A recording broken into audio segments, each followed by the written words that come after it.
filling ourselves up with love in order to be able to then give it away. I think there can be this sense in which we're always supposed to just give it away, be very selfish to take any love. We have to give love all the time. But you need some to give some. So it's good to fill ourselves up first. There's another quote I want to read.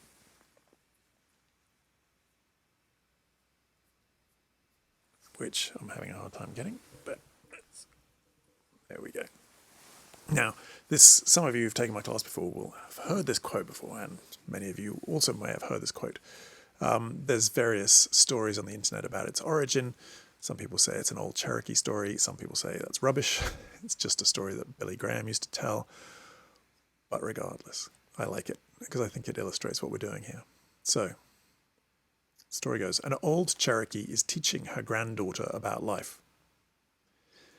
Inside every person there is a fight, she said to the girl.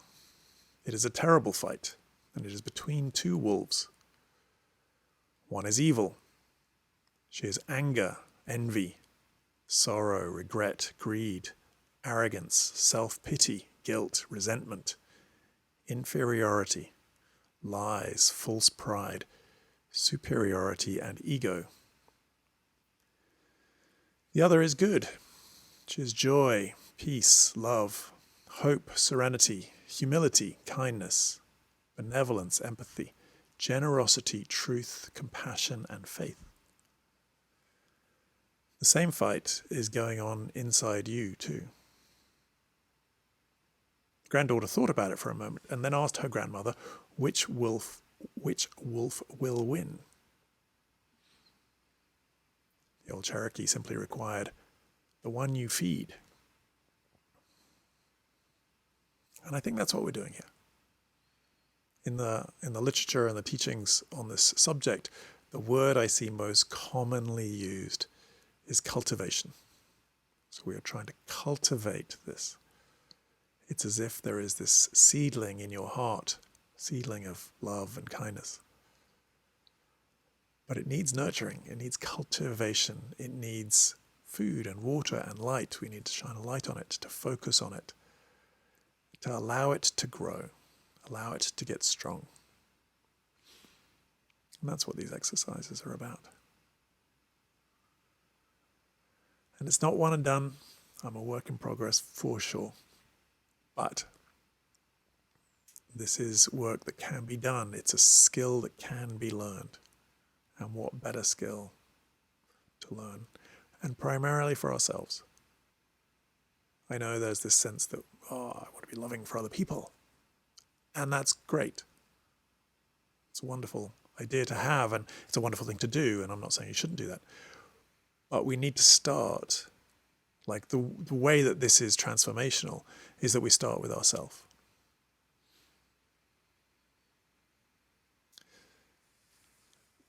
When I started looking into this, I looked at a lot of different theories on love, a lot of different philosophies, and it's pretty confusing stuff. We use one word in English.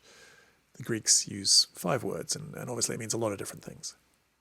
And there are entire great, fantastic books written on it, from somewhat philosophical like Eric Fromm to sort of more pop psychology like M. Scott Peck, and a lot of things in between, and a lot of ancient stuff as well. But recently I came across a definition that I liked a lot. It's very simple, and it's not all-encompassing, it's not complete, but I like it a lot. The Dalai Lama was asked, well, how do you define love? And he simply said, it is the absence of judgment. The absence of judgment. So when it comes to yourself,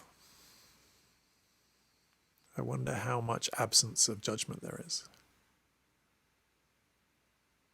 I know with myself, plenty of judgment. Every time I screw up, it's like, oh, you idiot. Oh, you fool. You should have worked harder, been better, been so many ways in which we judge ourselves. Love is the absence of judgment, or at least that's one definition of it. The absence of judgment, the acceptance of you exactly as you are. And that's hard. And that's why we work at it. So, with this Second exercise, or second love exercise, third meditation. I'm going to guide you. It's a 5-step process. And so it'll all be guided, all on audio. And I'm going to ask you to repeat certain phrases. Traditionally, the phrases are things like, may you be safe, may you be happy, may you be healthy, may you live with ease.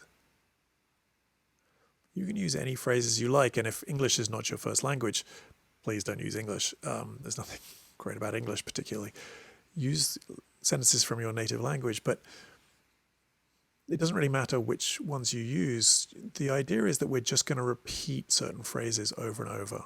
So may you be safe, may you be happy, may you be healthy, may you live with ease are perhaps the most traditional phrases, but they're not the only ones you can use. Some people say, may I be free from danger, may you be free from mental suffering, may you be free from physical suffering, may you live with ease. The 3 I tend to use are, may you be happy, may you be healthy, may you live with joy. Only because I've always found the live with ease thing a little bit clunky. It is traditional and I know what it means and I get it, and it's probably better in many ways than living with joy, but I just like living with joy. So that's what works for me, whatever works for you. And I will repeat those 3 phrases over and over and over again, so you don't have to memorize them particularly. But I'm going to ask you to, it's a 5-step process, I'm going to ask you to bring to mind the person that you love the most unconditionally. Doesn't mean you have to be perfect, but whoever it is, might be living, might be dead, might be your dog, doesn't matter. Whoever comes to mind, who is the easiest person for you to generate these great feelings of kindness, generosity, love and compassion for? That's all you're going to do, is you're just going to generate, see if you can generate that feeling. And if you can't, it doesn't really matter. The most important thing is to just say these phrases. Picture this person and say these phrases over and over again with intention. So what we're doing is, as we learned in the first 4 weeks about awareness training, our attention, our mind is always somewhere. It's always somewhere. Sometimes it's on ourself and our lives and how sorry we feel for ourselves. Sometimes it's on a TV show or a movie or whatever.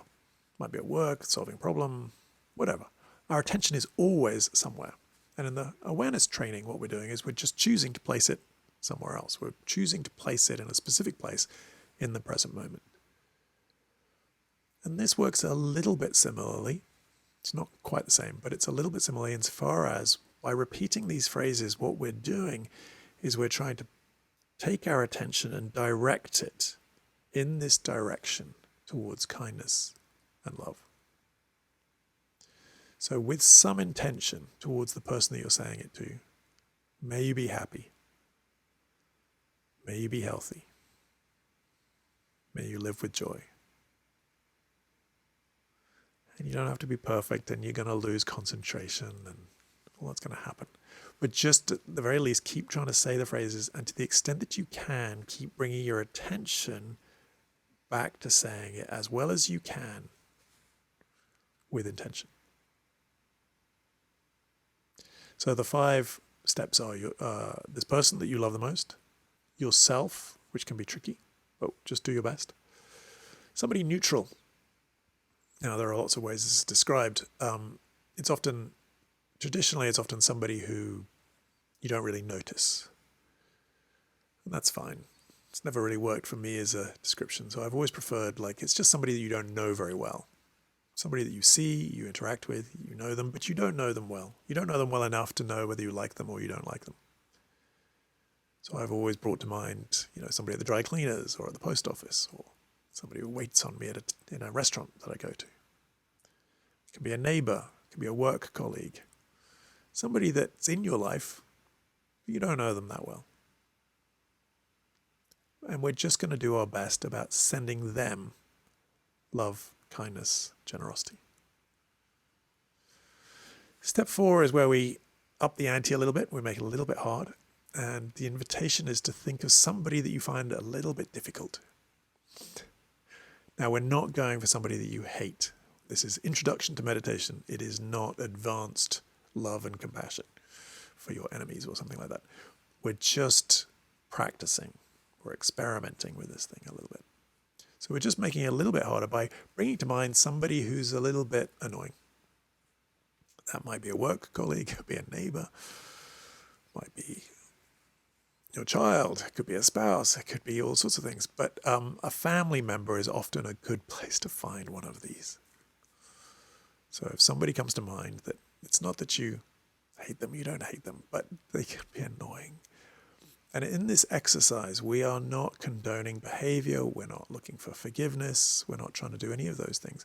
We are trying to approach them with a little bit of kindness, though, and understanding. Not to agree with them or to forgive them, just to see them as human and flawed, just as we are. And just to practice a little bit of kindness when it's hard. And it's supposed to be hard. We're stretching ourselves a little bit on that part. And then for the last part, we open ourselves up to all beings, which can be tricky, but just do your best. So I like to picture myself out in space, looking back at this beautiful blue marble that is the Earth, and picturing all the billions of people and trillions of animals, and just doing my best to open my heart as wide as I possibly can, without judgment, and just trying to send good wishes to all beings.